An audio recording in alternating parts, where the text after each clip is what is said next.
what's up everybody? It's Luke here from Lifehouse, and just want to give Lifehouse College another shout out. If you haven't registered yet, this month you can still register for college, so get on that. The link is below. Join us. We've got like 300 students in college now. Big community online, lots of people, lots of single people. So jump on there, you could find the love of your life and also learn a whole bunch of amazing studies. So it's going to be incredible. Tonight we are going to look at a finance series. We're going to be talking about financial freedom, and this series is seriously one of the things that could really have a big impact on your life. We're going to learn about what God says about finance. So get ready to take some notes. Seriously, tune into this because it's going to be incredible, life-changing. So here we go right now. Let's talk about financial freedom.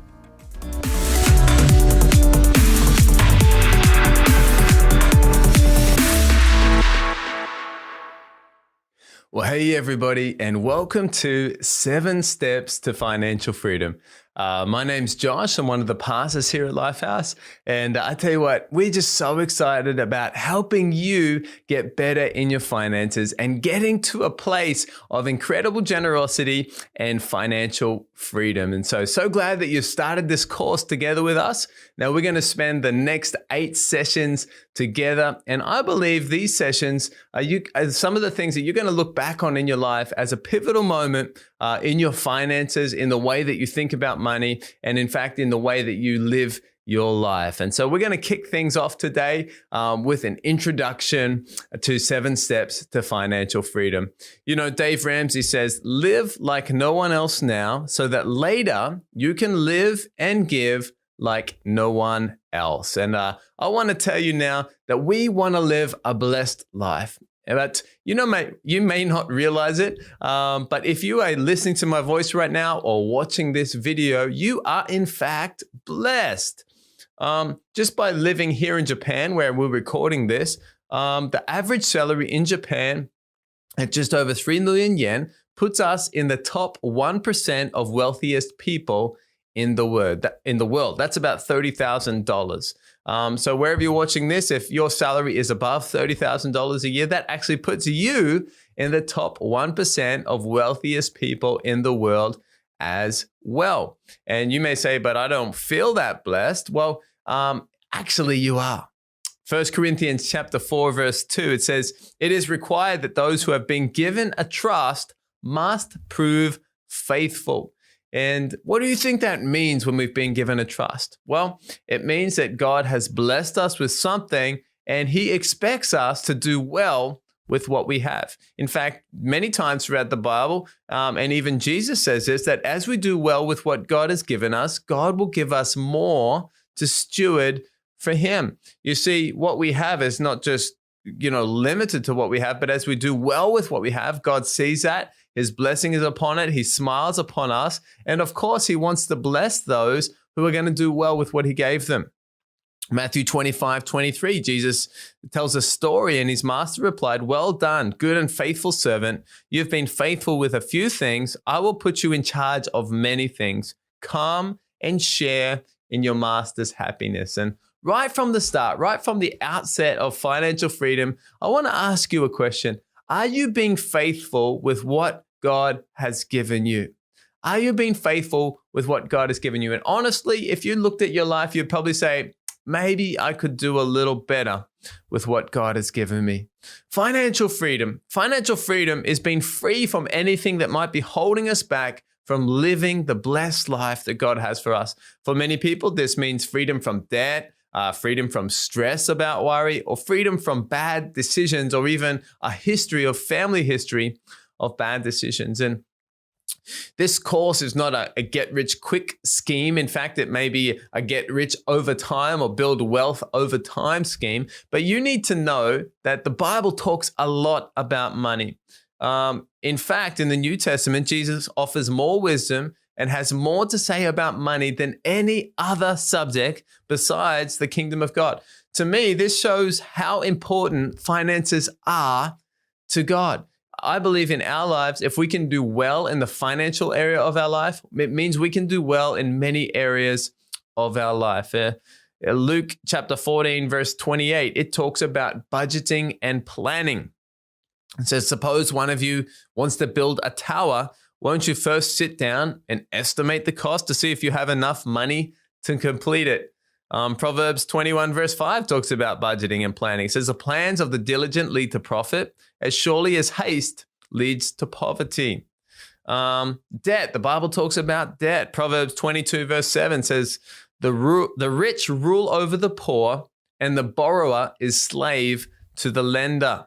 The Bible talks about relationships. 2 Corinthians 6:14, it says, don't be yoked together with unbelievers, for what do righteousness and wickedness have in common? Or what fellowship can light have with darkness? It's saying, hey, you got to choose your business relationships carefully. You got to choose relationships in your life carefully. The Bible, of course, talks about saving. Proverbs 21:20 says, the wise store up choice food and oil, but fools gulp theirs down. Do you want to be wise or do you want to be fool? It's not a difficult question today. Matthew 25:19-21 talks about investing. It says, after a long time, the master of those servants returned and settled accounts with them. The man who had received 5 bags of gold brought the other 5, and he said, Master, you entrusted me with 5 bags of gold. See, I've gained 5 more. And his master replied, well done, good and faithful servant. You have been faithful with a few things. I will put you in charge of many things. Come, share in your master's happiness. And so the Bible talks about that. God, money is not there just to sit for us, but we need to actually not just work for money, but we need to make that money work for us. And Jesus himself is actually talking about investing that money so that we get a return on what God has originally given us. The Bible, of course, talks about giving.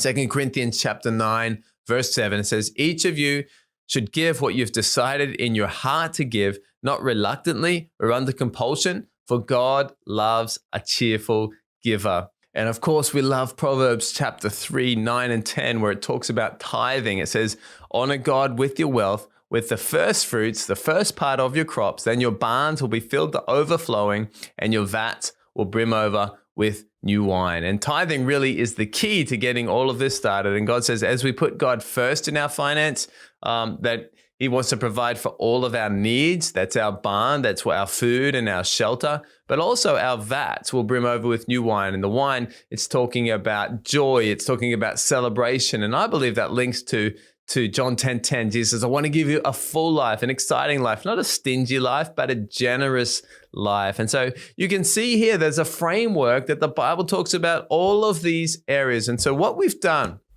is we've condensed this down, and that this is based off Dave Ramsey's teaching, who's an amazing teacher in America, Bible teacher, talking about finance and saving and investing. I recommend go and have a look at his YouTube or his podcast or any of his books. But the following steps, the 7 steps to financial freedom, are Bible-based common sense for your finances. And in the world today, we know that common sense sometimes is not so common.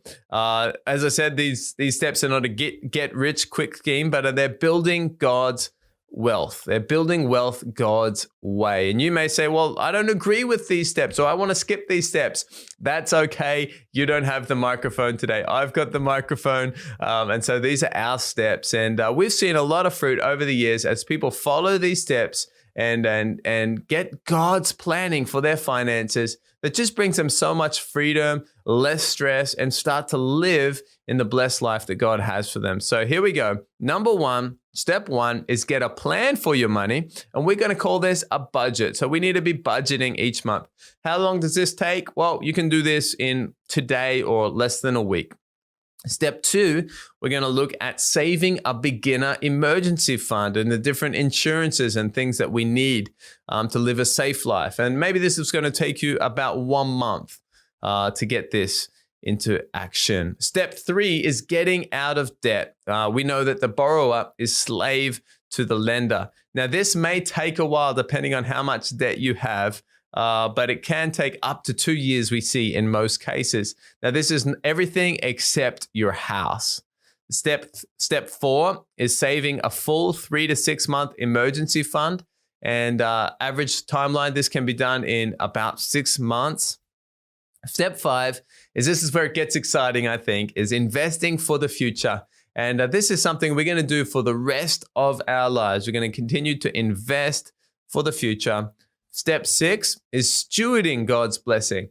And this is talking about not just investing, but doing well. How do we deal with some of the bigger things in life? A house, an apartment, cars, these things. And step 7 is build wealth, be incredibly generous, and leave a legacy.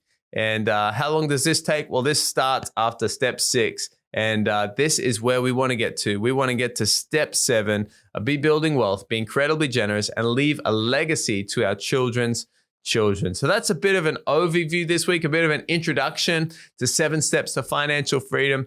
Hey, I hope you're excited. If you're going through this with one of our amazing coaches or through a Connect group or through a course, make sure you ask any questions you may have at this time. But let's get ready to be learning these 7 steps. And I believe that they're going to help you a lot. These are some of the lessons that I wish I had learned when I was a young person. And so no matter what age, what stage you are, it's always the right time to start doing finances God's way. So God bless, and we'll see you at the next session. Have an awesome week. Well, hey there, and welcome to step 1 of 7 steps to financial freedom. My name's Josh. I'm one of the pastors here at Lifehouse, and we're just so excited about helping you win with money. Step 1, this may be the most important step, is get a plan for your money. This is the dreaded B word, budget. You need to budget each month. John Maxwell says a budget is telling your money where to go, not wondering where it went. And you may say, I don't know if I need a budget. Well, have you ever had too much month left over at the end of your money? It may take a moment to sink in. Maybe you've had a fight with your husband or wife because you didn't agree what you should spend your money on. Is that, if you be honest here, maybe there's some people out there. Or maybe you felt that you didn't have enough money to do the things that you would like. You didn't have enough money to maybe purchase that item or buy that car or build that house or be generous to those people in need. You just thought, if I just had more money. You need a budget. If you've answered any of those questions, you need a budget. Zig Ziglar, motivational speaker and author, says, if you aim at nothing, don't worry, you'll hit it every time. And all a budget is, all a plan for your money is getting some tracks for your money, telling your money where to go. Remember, if you don't tell it where to go, it's going to run away. And so let's not have a nothing budget, because we'll just go around in circles our whole life. And you may not realize it, but budgeting actually brings freedom into our life. You see, a budget doesn't decide our spending. No, we decide the budget, and then that decides where we spend. If your budget is too tight, it's because you're too tight. You set the budget. If your budget is too generous or too loose, you set the guardrails of the budget. You decide the boundaries, and you spend freely up to those boundaries. So instead of worrying about spending too much or wondering how you can buy something, you're actually free to spend up to what you've previously decided. For us, this was actually freeing when Yuki and I, my wife, when we were married and we were deciding how to spend our money and budgeting. At first, it seemed like this is going to be restricting. We just want to live a free life.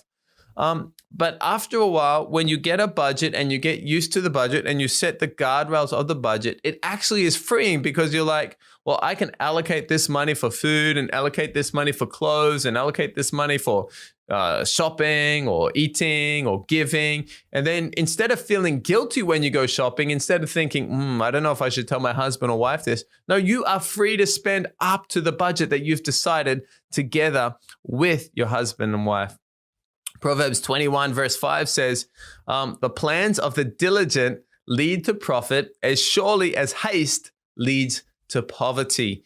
And Proverbs is so wise. It says, as you plan out, it's actually going to lead to good things. It doesn't mean that everything is easy overnight, but over time, the plan leads to good things.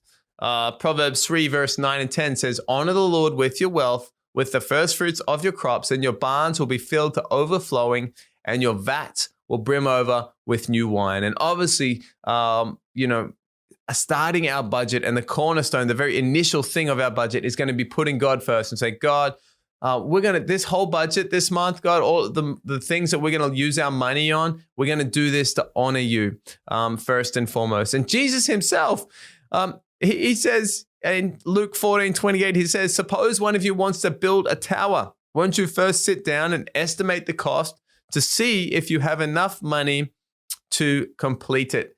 What does Jesus say about planning our money? Well, he says, if you want to do something big, if you want to have a big project, if you want to have a big life, well, you need to sit down and you need to spend your money on paper before you start building anything. Too many people get ahead of themselves and start spending stuff and doing things, and they didn't actually sit down and work out, could it be done or how much it's going to cost? A budget meeting. This is a big one. If you take anything away from today's lesson, you need to have a budget meeting. So every month, as you get paid, have a budget meeting with your husband and wife and spend all of your money on paper. Spend all of your money on paper before you actually touch the bank. And you may say, well, I'm not married. Who do I do that? Well, if you're not married, sit down in a chair, get out your budget spreadsheet, put a teddy bear in the other chair and have a budget meeting with a teddy bear. What you need to do is give every dollar a name and you need to tell it where to go. Remember, if you don't tell it where to go, it's going to develop wings and it's going to run away. And there should be nothing left over. In fact, everything should be allocated. Remember, we're going to spend all of our money, but we're going to spend it on paper before we do anything in real life. And this is called zero-based budgeting. It means at the end of it, if you did it correctly, the end total, the end sum should be zero because you've put everything there and savings here and miscellaneous spending here and food here and tithing here. And remember, you need to stick to the budget, and any changes you need to discuss with your husband or wife first. And I would recommend for the first budget or for the first few budgets, when you make that budget, you and your husband or wife or you and your teddy bear, whoever that is, you should sign the budget. And if you spend outside of those budget categories, you need to get permission from your husband or wife or from your teddy bear to spend outside of that category. This is your binding word. And then, of course, over time, it doesn't need to be so strict like that. But you need to understand, hey, these are our categories that we are going to set. And so what does a sample budget look like? Well, right at the top, you write down your income from your work or your regular job. And then you can also, there's a space for other income. And you have your total income. This is 100% of your budget. Then, of course, you're going to list out some of your, let's call these overflow categories. So these are your tithes, 10%. Of course, we're going to give that to God first. We're going to do this before we spend anything else. We're going to invest. I would recommend 15% if you can. We're going to save. I would recommend 5%. This is money that we keep on hand for projects that require cash or require savings.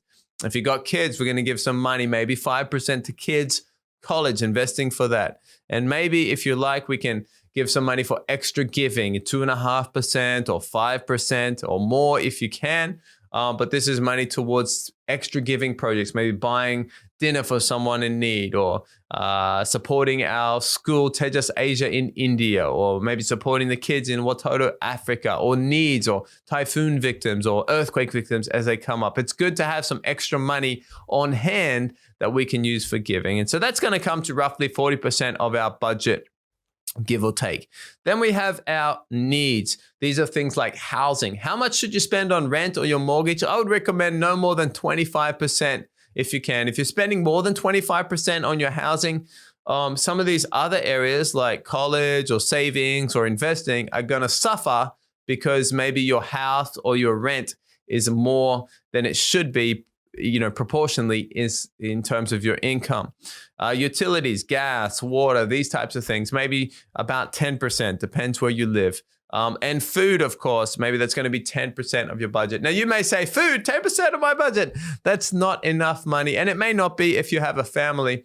But most people, you don't need to spend a lot of money on food if you are buying your food at a supermarket or at a grocery store.